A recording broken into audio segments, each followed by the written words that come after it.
समस्त को नमस्कार समस्त को जय जगन्नाथ। आज देखु आज मार्केट को जेहेतु पछरे गली टे लेट हो से मार्केट रे मते समुद्री माछ माने लुणी माछ बेसी किसी सुविधा मिलला नहीं से मु देसी माछ मते मिलला। एटा हला हमर को माछ छोट छोट बेसी बड़ नुहे छोट छोट को माछ ता सहित एटा देसी फेरिका छोट फेरिकाटा आनी आईटा आमर शौल माछ जो शौल माछ बिके कहती एतिक मते मिलला एतिक नहीं कि आसिली आकु आमे गोटे अल्प मसला अल्प तेल रे टिके पतला झोल करबा आ ता सहित मु कोन परिबा पकाउची नेक्स्ट रे देखौची। देखंतु मो रेसिपीटा केमिति आज केते सुंदर भाबरे बनिबा जेहेतु कि आगो वीडियो गुडा को मोर सब गुडा टिके बेसी ऑयली हे जाइथिला पछ वीडियो गुडी को वर्तमान आज टिके कम ऑयली रे तरकारी रांधि मो वीडियो को शेष पर्यंत देखंतु। जदि मो वीडियो आपन को भल लागुची ताले लाइक टे करंतु सब्सक्राइब टे करंतु कमेंट रे भल हेले भी कमेंट रे लिखंतु खराब थिले भी मध्य लिखंतु जहा कि मु आउ किछि परिवर्तन करि पारिबी। आसंतु आउ नेक्स्ट वीडियो करबा। आमे प्रथमे पैन ते बसि दबा सेतरे अल्प टिके तेल देबा कने तेल टिके गरम हे साला परे माछ छाडी दबा माछ भाजिबा पई छाडी देई आमे अलका किछि प्रिपरेशन पुन करबा।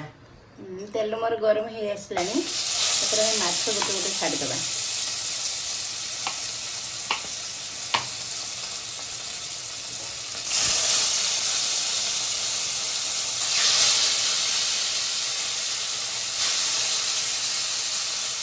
ये माछ गोटे दे दबा माछटा भजा हो आमे टिके अलका किसी परिवा काटी नेबा।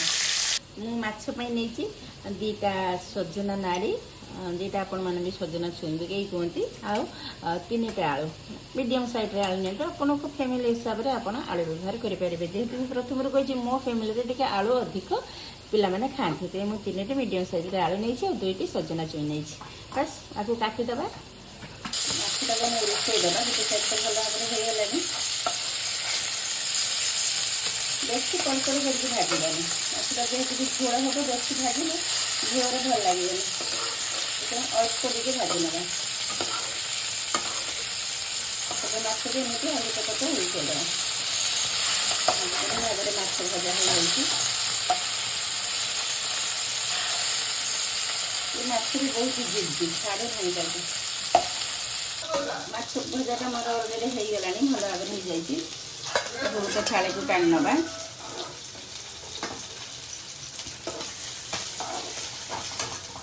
एते जिद्दी एपर्यंत ये भी आपको छाड़ू ना एते जिद्दी माने ये माछ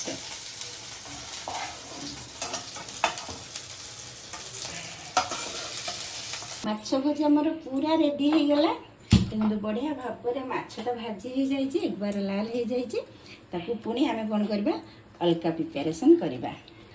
से सेम पैन रे से जो तेल थिला माछ भजा तेल से आम आलू को भाजी देबा आलू आउ सजना नाड़ी भाजी नेबा लुण दबा अल्प टिके लुण दबा ता सहित हल्दी पाउडर टिके देदेबा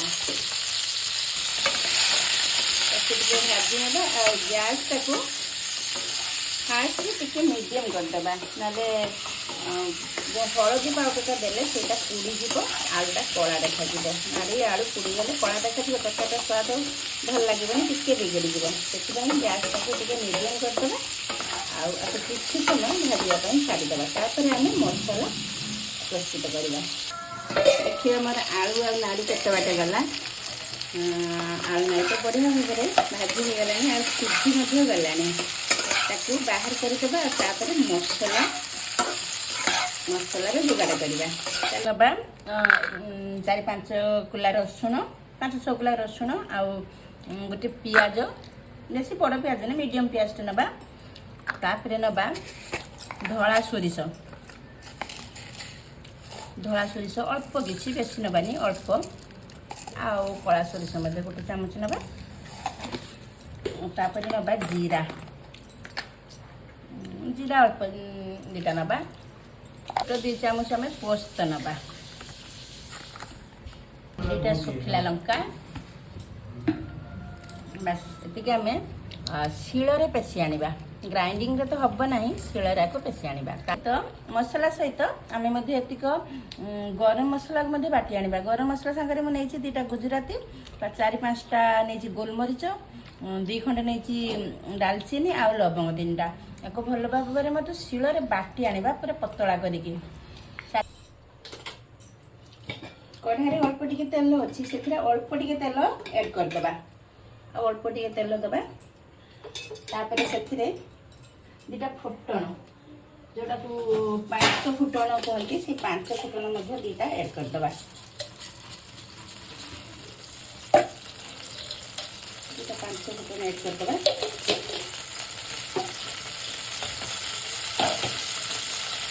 ତାପରେ ପିଆଜ ଆଡ୍ କରିବା।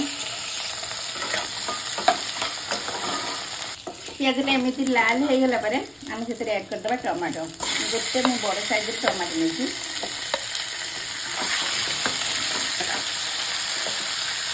ଟମାଟୋ ପାଇଁ ଅଳ୍ପ ଟିକେ ଲୁଣ ଦେବା, ଯେହେତୁ ଟମାଟୋ ଶୀଘ୍ର ନରମିଯିବ ବା ସିଝିଯିବ। ତା ସାଙ୍ଗରେ ଦେଇଦେବା କାଶ୍ମୀରୀ ରେଡ୍ ଚିଲି ପାଉଡର। ତରକାରୀଟା ଟିକେ କଲର୍ ଆସିବା ପାଇଁ କାଶ୍ମୀରୀ ରେଡ୍ ଚିଲି ପାଉଡର ଦେଇଦେବା। ଏଥିରେ ବିଲକୁଲ ପାଟି ଗୁଡ଼େ ନାହିଁ ବା ତିଖା ଲାଗେ ନାହିଁ, କେବଳ କଲର୍ ଆସିବ ତରକାରୀରେ। ଅଳ୍ପ ଟିକେ ବହୁତ ବେଶୀ ଖାଇଲେ ଟିକେ ଖାଲି ତିଖା ଲାଗେ। ଦେଇଦେବା ଆଉ ତାକୁ କିଛି ସମୟ ପାଇଁ ଢାଙ୍କି ଦେବା, କାହିଁକି ନା ଟମାଟୋଟା ଆମର ସିଝିଯିବାର ଅଛି। ଟମାଟୋ ଆମର ଭଲ ଭାବରେ ଦେଖନ୍ତୁ ସିଝିଗଲାଣି, ତେଲ ମଧ୍ୟ ରିଲିଜ୍ କଲାଣି, ଭଲ ଭାବରେ ସିଝିଗଲାଣି। ଆମେ ସେଠି କ'ଣ କରିବା, ମସଲା ଦେଇଦେବା। ମସଲାଟା ଦେଖନ୍ତୁ ବାଟିକି ରଖିଥିଲି ମସଲାଟା ଭଲ ଭାବରେ ଦେଇଦେବା।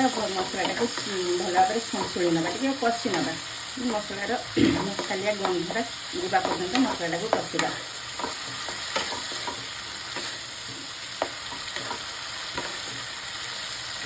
ମସଲାଟା ହେଇଯାଇଛି, ଅଲରେଡ଼ି ତ ମସଲା ହେଇଗଲାଣି। ଦେଖନ୍ତୁ ମସଲା ହେଇଗଲାଣି, ତାର ବାସ୍ନାଟା ମୋତେ ବହୁତ ବଢ଼ିଆ ଭାବରେ ବାସ୍ନାଟା ଆସିଲାଣି। ଏଇଠି ଆମେ କ'ଣ କରିବା, ଆଳୁ ନାଡ଼ି ଯେଉଁ ମୁଁ ଭାଜିକି ରଖିଥିଲି ତାକୁ ଏଇ ଟାଇମ୍ରେ ଦେଇଦେବା। ଦେଇ ଟିକେ ଆକୁ ସନ୍ତୁଳି ମିଶାଇଲା ପରେ ମସଲା ସହିତ କଷି ମିଶାଇଲା ପରେ ଏଥିରେ ଆମେ ଅଳ୍ପ ଟିକେ ପାଣି ଦେଇଦେବା। ଆପଣଙ୍କୁ ଯେତିକି ଝୋଳ ଦରକାର ସେଇ ହିସାବରେ ପାଣି ଦେବେ। ଯଦି ଆପଣଙ୍କର ଫ୍ୟାମିଲି ମେମ୍ବର୍ସମାନଙ୍କ ହିସାବରେ ଆପଣ ପାଣି ଦେବେ। ଆମେ ଯେହେତୁ ଯେ ମାଛ 3 ଜଣ ଖାଇବା, ସେଥିପାଇଁ ମୋତେ ବେଶୀ ପାଣି ଆବଶ୍ୟକ ପଡ଼ିବନି। ଅଳ୍ପ ଟିକେ ଝୋଳ ରଖିବି, ତା ସହିତ ମଧ୍ୟ ଅଲଗା ତରକାରୀ ହେଇଛି, ସେଥିପାଇଁ ଅଳ୍ପ ଟିକେ ମୁଁ ଏଥିରେ ଝୋଳ ଦେବି। ଏଇଟା ହେଲା ଆମର ଗରମ ପାଣି, ଗରମ ପାଣି ଦେଇଦେବେ। ସବୁବେଳେ ଲକ୍ଷ୍ୟ ରଖିଥିବେ, ତରକାରୀରେ ହିଁ ଗରମ ପାଣି ଆଡ୍ କରିବେ। ଯଦି କଞ୍ଚା ପାଣି ଦେବା, ଥଣ୍ଡା ପାଣି, ତାହେଲେ ତରକାରୀର ମାନେ ଟିକେ ପାଣିଚିଆ ତରକାରୀଟା ଲାଗିବ। ସେଥିପାଇଁ ମୁଁ ସବୁବେଳେ ତରକାରୀରେ ଗରମ ପାଣି ୟୁଜ୍ କରେ। ହେଇଗଲା, ଗରମ ପାଣି ଦେଇଦେଲି। ତାପରେ ମୁଁ ଦେଲି ଯେଉଁ ମୁଁ ବାଟିକି ରଖିଥିଲି, ଏଇଟା ହେଲା ଗରମ ମସଲା। ଏମିତି ମୁଁ ବାଟିକି ଆଣିଛି। ମୁଁ ଖଡ଼ା ମସଲା ମଧ୍ୟ ୟୁଜ୍ କରେ, ଆଉ ଏଇ ମସଲାକୁ ମୁଁ ଶିଳରେ ଭଲ ଭାବରେ ବାଟି ନିଏ, କାରଣ ଏଇ ବାଟିଲା ପରେ ତାର ଫ୍ଲେଭରଟା ଆଉ ଟିକେ ଭଲ ଆସେ। କାରଣ ମୋ ବାପା ଯେତେବେଳେ ତରକାରୀ ରାନ୍ଧନ୍ତି, ମାଛ ମାଂସ କରନ୍ତି, ସବୁବେଳେ ମୋତେ କୁହନ୍ତି ବାଟି ଆଣିବା ପାଇଁ। ସେଥିପାଇଁ ମୁଁ ମଧ୍ୟ ଆଜି ମୋ ତରକାରୀରେ ବାଟିକି ଗରମ ମସଲା ୟୁଜ୍ କରିଛି। ଏଇ ଟାଇମ୍ରେ ମୁଁ ଗରମ ମସଲା ଦେଇଦେଲି। ଦେଖନ୍ତୁ ବଢ଼ିଆ ଭାବରେ ତରକାରୀଟା କଲର୍ଟା ମଧ୍ୟ ବଢ଼ିଆ ଭାବରେ ଆସିଛି। ତାପରେ ଟିକେ ଫୁଟିଗଲା ପରେ ଆମେ ମାଛକୁ ଦେଇଦେବା। ଆକୁ ଟିକେ ଫୁଟିବା ପାଇଁ ଛାଡ଼ିଦେବା। ଦେଖନ୍ତୁ ବଢ଼ିଆ ଭାବରେ ଫୁଟିଗଲାଣି ତରକାରୀଟା ମୋର। କଲର୍ଟା ବି ଠିକ୍ଠାକ୍ ଆସିଛି, ଫୁଟି ଯାଇଛି। ଆଉ ଦ୍ୱିତୀୟତଃ ଆଳୁ ମଧ୍ୟ ସିଝି ଯାଇଛି। ଆଉ ନାଡ଼ି ତ ଅଲରେଡ଼ି ସିଝି ଯାଇଥିବ। ତାପରେ ଆମେ ମାଛକୁ ଦେଇଦେବା। ସବୁ ମାଛ ମୁଁ ଦେଇଦେବି, ସବୁ ମାଛ ଏମିତି ଦେଇଦେବା। ହଁ, ମୁଁ ଗୋଟେ କଥା କହିବି, ପ୍ରତ୍ୟେକଟି ମଣିଷ ୟୁଟ୍ୟୁବରେ ହେଉ ବା ଇନଷ୍ଟାରେ ହେଉ ବା ଫେସବୁକ୍ରେ ହେଉ, କିଛି ନା କିଛି ଗୋଟେ ଆଶା ରଖି କୌଣସି ଭିଡ଼ିଓ ରିଲ୍ସ ସେମାନେ ଅପଲୋଡ଼ କରନ୍ତି। ଆଉ ଆପଣମାନଙ୍କର ଗୋଟିଏ ଲାଇକ୍ କାହାର ପରିବାରର ଗୋଟିଏ ସାହା ଆଉ ଭରସା ହେଇଥାଏ। ସେଥିପାଇଁ ମୋ ଭିଡ଼ିଓଟି ଯଦି ଆପଣଙ୍କୁ ଭଲ ଲାଗୁଛି, ତାହେଲେ ଲାଇକ୍ଟେ ନିଶ୍ଚିନ୍ତ କରିବେ, ଆଉ ମୋର ଜଣେ ସବସ୍କ୍ରାଇବର ମଧ୍ୟ ବନିଯିବେ। ରିକ୍ୱେଷ୍ଟ, ଦେଖନ୍ତୁ କେମିତି ଲାଗିଛି, ତରକାରୀଟା କେମିତି ହେଇଛି। ବହୁତ ସୁଆଦିଆ ହେବ, ଅଳ୍ପ ତେଲ ଅଳ୍ପ ମସଲାରେ ହେଇଛି। ଏମିତି ଆପଣ ବନାନ୍ତୁ, ପରିବାରକୁ ସମସ୍ତଙ୍କୁ ଖୁସିରେ ଖୁଆନ୍ତୁ ଆଉ ନିଜେ ଖାଆନ୍ତୁ। ଜଗନ୍ନାଥଙ୍କର ଅପାର କୃପାରୁ ଆପଣ ସମସ୍ତେ ଭଲରେ ରୁହନ୍ତୁ, ଖୁସିରେ ରୁହନ୍ତୁ, ସମସ୍ତଙ୍କ ମନୋବାଞ୍ଛା ପୂର୍ଣ୍ଣ ହେଉ।